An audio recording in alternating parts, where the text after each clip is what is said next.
इसी बीच result breaking आपको बता दें कि अब तक के रुझानों में बड़ा उलटफेर हुआ है। सुभाषपा निषाद पार्टी का नहीं दिखा कमाल, यूपी में अपना दल भी नहीं दिखा सकी कमाल। ये कुछ ऐसी पार्टियां थी जिनको लेकर काफी ज्यादा संतुष्ट नजर आ रहे थे लोग, लेकिन यहां पर आप देख सकते हैं संजय निषाद के बेटे हैं प्रवीण निषाद, जिन्होंने अभी तक कोई कमाल नहीं दिखाया। अब तक के रुझानों में ये बड़ा उलटफेर नजर आ रहा है। तो तमाम तस्वीरें और तमाम अपडेट हम आप तक पहुंचा रहे हैं कि आखिर उत्तर प्रदेश में किसे कितनी सीटें मिली। एनडीए की बात कर ले तो 36 सीटों पर इस वक्त एनडीए है और इंडिया गठबंधन 43 सीटों के साथ आगे लीड कर रही है। तो ये तस्वीरें आप देख सकते हैं जो बिल्कुल कहा जाए कि एक्सपेक्टेशन से बिल्कुल अलग है। अब तक के रुझानों में काफी उलटफेर हुआ है, बड़ा उलटफेर नजर आ रहा है, जहां सुभाषपा निषाद पार्टी का कोई कमाल होता हुआ नजर नहीं आ रहा है। यूपी की देखिए 80 लोकसभा सीटों पर हालांकि अभी भी जो मतगणना है वो जारी है, लेकिन इसी बीच एक और रिजल्ट ब्रेकिंग आपको बता दें, अलीगढ़ सीट पर सपा आगे लीड कर रही है। सपा प्रत्याशी चौधरी विजेंद्र सिंह इस वक्त आगे लीड कर रहे हैं। 7,973 वोट से चौधरी विजेंद्र सिंह आगे हैं और चौधरी विजेंद्र सिंह को अब तक 30,04,789 जो वोट है वो उन्हें मिल चुके हैं। बीजेपी प्रत्याशी सतीश गौतम इस वक्त सेकंड नंबर पर नजर आ रहे हैं। अलीगढ़ सीट से सपा प्रत्याशी आगे लीड करते हुए नजर आ रहे हैं चौधरी विजेंद्र सिंह। 7,973 वोट से चौधरी विजेंद्र सिंह आगे लीड कर रहे हैं। और मध्य प्रदेश के सभी 29 सीटों पर बीजेपी आगे। बीजेपी के लिए एक ये बड़ी राहत की खबर है, मध्य प्रदेश से आती हुई नजर आ रही है, जहां गुना से ज्योतिरादित्य सिंधिया 4 लाख वोटों से आगे हैं। विदिशा से शिवराज सिंह चौहान 5 लाख वोट से आगे हैं। बालाघाट से भारती पारधी 1,31,000 वोट से आगे हैं और बैतूल से दुर्गादास उइके 3,02,000 वोटों से आगे हैं। मध्य प्रदेश की सभी 29 सीटों पर बीजेपी आगे निकलती हुई नजर आ रही है। तो एक ये राहत की खबर मध्य प्रदेश से बीजेपी के लिए है, जहां पर बीजेपी लीड करती हुई नजर आ रही है सभी 29 सीटों पर। शिवराज सिंह चौहान 5 लाख वोट से आगे हैं। बालाघाट से भारती पारधी 1,31,000 वोट से आगे चल रही हैं। बैतूल से दुर्गादास उइके 3,02,000 वोट से आगे हैं। मध्य प्रदेश की सभी 29 सीटों पर फिलहाल बीजेपी आगे है। और एक और बड़ी जानकारी, रिजल्ट ब्रेकिंग, हाथरस सीट पर बीजेपी प्रत्याशी आगे। बड़ी खबर इस वक्त की, बीजेपी प्रत्याशी 1,27,514 वोट से आगे निकलते हुए नजर आ रहे हैं। अनूप वाल्मीकि 1,27,514 वोट से आगे नजर आ रहे हैं। अनूप वाल्मीकि इस वक्त आगे लीड करते हुए नजर आ रहे हैं। हाथरस से बीजेपी प्रत्याशी हैं जसवीर वाल्मीकि को मिले हैं 1,89,000 से अधिक वोट। हाथरस सीट पर बीजेपी प्रत्याशी इस वक्त लीड करते हुए नजर आ रहे हैं। बीजेपी प्रत्याशी को मिले हैं 1,27,514 वोट, जिनसे वो इस वक्त आगे हैं। अनूप वाल्मीकि 1,27,514 वोटों से आगे लीड कर रहे हैं। अनूप वाल्मीकि इस वक्त हाथरस से बीजेपी प्रत्याशी हैं और जसवीर वाल्मीकि को मिले हैं 1,89,615 वोट। हाथरस सीट पर बीजेपी प्रत्याशी आगे लीड कर रहे हैं।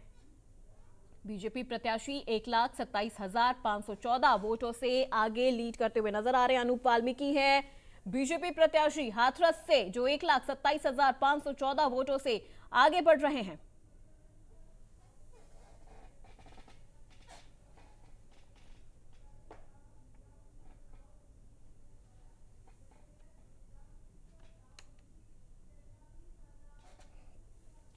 तो ये तमाम तस्वीरें आप देख रहे हैं जो बिल्कुल भी एक्सपेक्टेशन के मुताबिक नजर नहीं आ रही हैं। जिस तरह के एग्जिट पोल नजर आ रहे थे, जिस तरह की तस्वीरें हमें देखने की आज उम्मीद थी कि बीजेपी 300 पार जाएगी या 350 तक रहेगी, लेकिन इस बार अगर देखा जाए तो उत्तर प्रदेश में बीजेपी देखा जाए तो 34 सीटों पर ही नजर आ रही है। तस्वीरें आपको दिखा रहे, एनडीए 35 सीट पर इस वक्त उत्तर प्रदेश में है। तस्वीरें हम आपको लगातार दिखा रहे हैं। आप दोनों हमारे लेफ्ट और राइट साइड आप देख सकते हैं, ये टैली टेबल है जहां पर इंडिया इस वक्त 44 सीटों के साथ उत्तर प्रदेश में लीड कर रहा है। यानी कि दो लड़कों की जोड़ी जिसको लेकर कहा जा रहा था कि क्या कमाल कर पाएंगे, तो वो फिलहाल उत्तर प्रदेश में कमाल करते हुए नजर आ रहे हैं।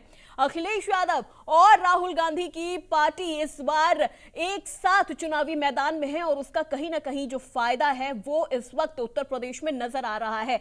बीजेपी को नुकसान होता हुआ नजर आ रहा है उत्तर प्रदेश में। उत्तर प्रदेश से 80 लोकसभा सीटें आती हैं और इस बार बीजेपी को उम्मीद थी कि यहां से पिछला जो रिकॉर्ड है बीजेपी का वो जरूर तोड़ पाएंगे, क्योंकि देखिए 2014 में बीजेपी को उत्तर प्रदेश से 71 सीटें मिली थी और 2019 में 62 सीटें। हालांकि 2014 से 2019 में जो सीटों का ये मार्जिन था ये भले नीचे गिरा, लेकिन 2024 में ये इतना नीचे गिर जाएगा इसकी किसी को कल्पना नहीं थी। और ये एक बड़ा कहा जाए तो जो डेंट है वो बीजेपी को उत्तर प्रदेश से लगता हुआ नजर आ रहा है। 50 सीट तक भी इस वक्त बीजेपी लीड नहीं कर पा रही है।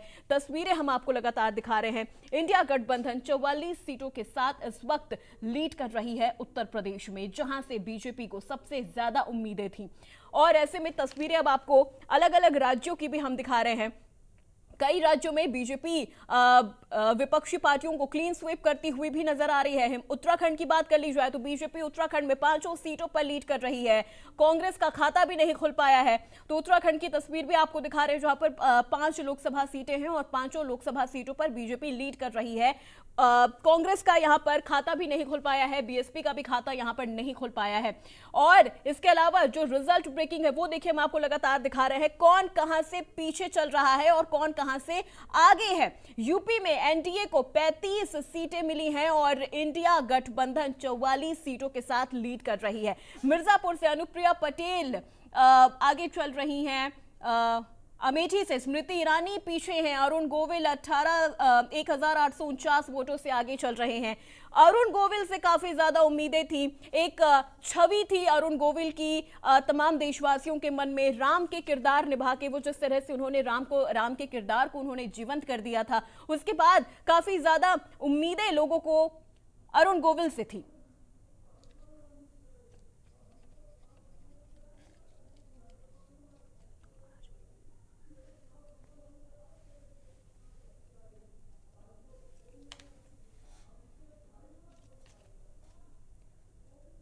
तो चलिए हमारे साथ हमारे गेस्ट राजनीतिक विश्लेषक मनीष हमारे साथ जुड़ गए हैं, सीधे उनका रुख करते हैं। मनीष, क्या लग रहा है इस बार बीजेपी को उत्तर प्रदेश से कितनी बड़ी ये चोट लगने वाली है? क्योंकि 35 सीटें 2019 में 62 सीटों पर आई थी बीजेपी और 2014 में तो 40 का भी आंकड़ा, यानी आधा भी नहीं पार कर पा रही है।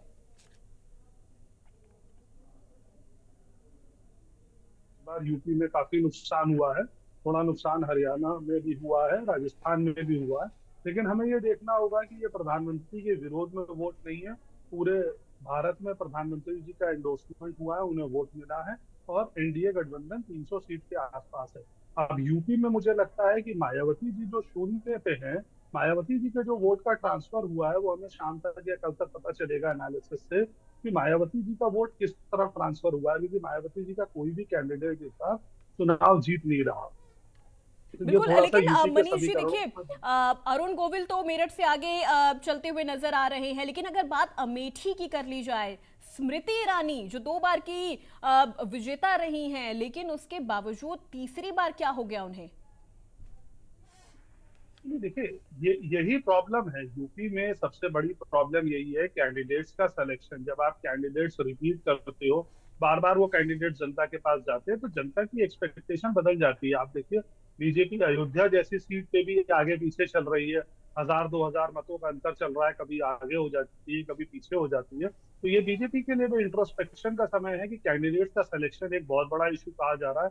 और वो जो दलित और आरक्षण वाला इशू था, मुझे लगता है यूपी में वो हिट हो गया है।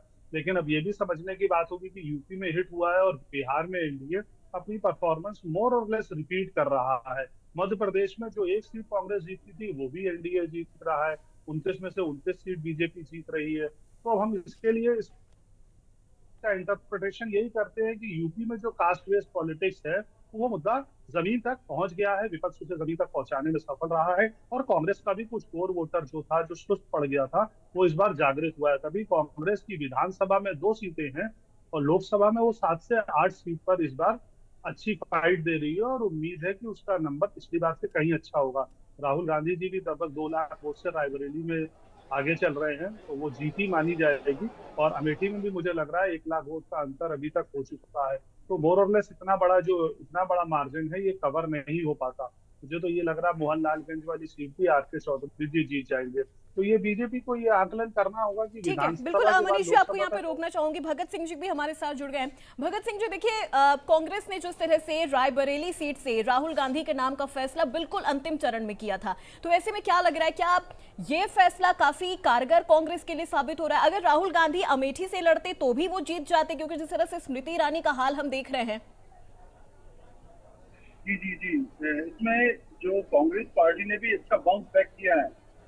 और अगर राहुल जी अमेठी से लड़ते तो कोई दो राय नहीं थी कि अच्छा कॉम्पिटिटिव तो होता ही, लेकिन अच्छे माध्यम से जीतते, क्योंकि एक बड़ा चेहरा है राहुल जी।